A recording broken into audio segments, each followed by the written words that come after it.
એક વાત એ છે કે વિધાનસભા સત્ર ચાલુ છે અને આ ચાલુ સત્રમાં પહેલાં તો જે કોંગ્રેસના ધારાસભ્યો છે એમાં અમિતભાઈ ચાવડા હોય, વિમલભાઈ ચુડાસમા હોય, જિગ્નેશભાઈ મેવાણી હોય, પછી તેના સાથી કેટલા પણ કોંગ્રેસના ધારાસભ્યો હતા જેણે વિધાનસભાના બારોબાર જે હોબાળો કર્યો છે અને મીડિયામાં નિવેદન આપ્યું છે કે ઓબીસી એસસી એસટી સમાજના બજેટનું શું, તો એને પણ બજેટ તમે આપો. આ ખુલીને ચર્ચા કરવામાં આવી છે, મીડિયા સમક્ષ મૂકવામાં આવ્યું છે.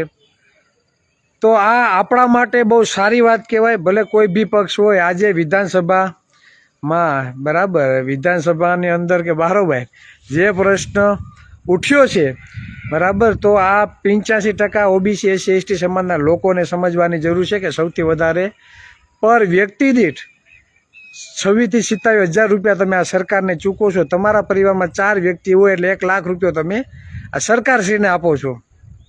છતાં અમુક ચોક્કસ સમુદાયો માટે, તેમના નિગમ માટે, તેમના હોસ્પિટલ માટે, તેના શિક્ષણ ધામ બનાવવા માટે, તેમના બરાબર તેમના હોસ્પિટલો બનાવવા માટે, યુનિવર્સિટીઓ માટે બરાબર યોગ્ય અવસરો આપવામાં આવે છે, યોગ્ય બજેટ આપવામાં આવે છે અને આપને કાંઈ ઠૂલું ભાઈ આપવામાં આવતું નથી. હું અહીંયા કોંગ્રેસના વખાણ કરવા નહીં, પણ જે હકીકત છે બરાબર, જે મુદ્દો ઉઠ્યો છે તે બાબતે હું તમને વાકેફ કરવા આવ્યો છું. અને પહેલાં ચોખવટ કરી દઉં કે આઝાદી પછી 40 વર્ષ સુધી આરક્ષણથી વંચિત રાખવાનું કામ, આ ઓબીસી સમાજને વંચિત રાખવાનું કામ જો કોઈ કર્યું હોય ને તો કોંગ્રેસની સરકારે કર્યું છે. પણ આજે ઓબીસી એસસી એસટી સમુદાયના જે ચૂંટાયેલા ધારાસભ્યો છે, જે કોંગ્રેસમાં છે, તે આજે વિધાનસભા સત્રમાં જે હોબાળો કર્યો છે અને બજેટ માટે જે અવાજ ઉઠાવ્યો છે તે બદલ તેનો દિલથી આપણે આભાર વ્યક્ત કરીએ છીએ. આની પહેલાં પણ 3 દિવસ પહેલાં પણ અમૃતજી ઠાકોર, કદાચ હું ભૂલતો નથી, ભાજપના ધારાસભ્ય હતા બરાબર, તો તેણે પણ ઠાકોર અને કોળી વિકાસ નિગમ બાબતે અવાજ ઉઠાવ્યો હતો. આપણે એને પણ અભિનંદન આપ્યા હતા અને તેનો પણ આપણે આભાર વ્યક્ત કર્યો છે. એટલે આપણે કોઈ પક્ષ હારે લેવા દેવા નથી, મને મારા સમાજ હારે લેવા દેવા છે. આપણે સમાનતામાં માનીએ છીએ, આપણે બંધારણમાં માનનારા વ્યક્તિ છે. અને જ્યારે અમૃતજી ઠાકોરે કોળી અને ઠાકોર વિકાસ નિગમ બાબતે જ્યારે સવાલો કરવામાં આવ્યા તો વિધાનસભાના જે સ્પીકર હોય તેણે એવું કીધું કે તમારો ટાઈમ પૂરો થઈ ગયો. એટલે તે બાબતે પણ મેં ચર્ચા કરેલી હતી અને તે બાબતે પણ આપણે કહ્યું હતું કે જ્યારે વિધાનસભામાં કોળી ઠાકોર હોય, ઓબીસી હોય, એસસી એસટી કે માઇનોરિટી સમુદાયના જ્યારે પ્રશ્નો ઉઠાવવામાં આવે, મૂળભૂત સમસ્યાઓ માટે જ્યારે બોલવામાં આવે છે ત્યારે આવતા, નહીતર એવું કહી દેતા અને એવું કહેવામાં આવે છે કે તમારો ટાઈમ પૂરો થઈ ગયો છે. ફોન કોલ આવે છે એટલે થોડોક કટ થઈ જાય છે. એટલે કહેવાની વાત એ છે કે ભાજપના રાજમાં ખુલ્લેઆમ જાતિવાદ હાલે છે બરાબર. આ લોકોને માત્ર ચોક્કસ સમુદાયના વિકાસની પડી છે બરાબર. પાટીદાર અને ક્ષત્રિય સમાજના કેસો પાછા ખેંચાઈ જાય બરાબર. આપણે રાજી છીએ ભાઈ, કાંઈ વાંધો નથી, ખેંચી લ્યો બરાબર. અને ખેંચવા જ જોઈએ આંદોલનકારીના ભાઈ, આપણે એનો વિરોધ નથી. પણ કોળી ઠાકોરનું શું, દલિતનું શું, આદિવાસી સમાજનું શું, ઓબીસી સમાજની ઘણી બધી જ્ઞાતિઓ છે, માલધારી સમાજનું શું, એને તો કંઈક આપો. તમે બિન અનામત વર્ગને 2,000 કરોડ રૂપિયા આપી દો, આપો, કંઈ વાંધો નહીં. હજી ઘટતા હોય તો 500 કરોડ આપો, 1000 કરોડ હજી વધારાના આપો, અમને કંઈ વાંધો નથી. પણ અમે ટેક્સ ચૂકવીએ છીએ, અમારું શું? અને પછી ચિરાગ ઝાલા બોલે તો તમે એમ કહો છો કે બોલે તો એમ તમે કોમેન્ટમાં આવો છો કે ચિરાગભાઈ તમે જાતિવાદ કરો છો. તમને એમ થાય કે ચિરાગભાઈ બોલે છે, ચિરાગભાઈ જાતિવાદ કરે છે, તો ભાઈ અમારો સમૂહ 35-40% કોળી ઠાકોર સમાજનો સમુદાય છે, 60% ઓબીસી સમાજ છે. તો અમારા સમાજને જાગૃત ન કરીએ તો કોણ બીજો કરવા આવશે? અમારે જ જાગૃત કરવો પડશે ભાઈ. તો કદાચ ચિરાગ ઝાલાને તમે જ્ઞાતિવાદી કીડો કહો તો એમાં કાંઈ વાંધો નહીં, તમે તમારે બિંદાસ કહો, અમને કાંઈ વાંધો નથી. જો 7% દલિત સમાજમાં જિગ્નેશ મેવાણી ખુલ્લેઆમ દલિત સમાજ માટે લડતા હોય તો અમારે તો 35% કોળી ઠાકોર સમુદાય છે ભાઈ, અમે કેમ ના લડીએ?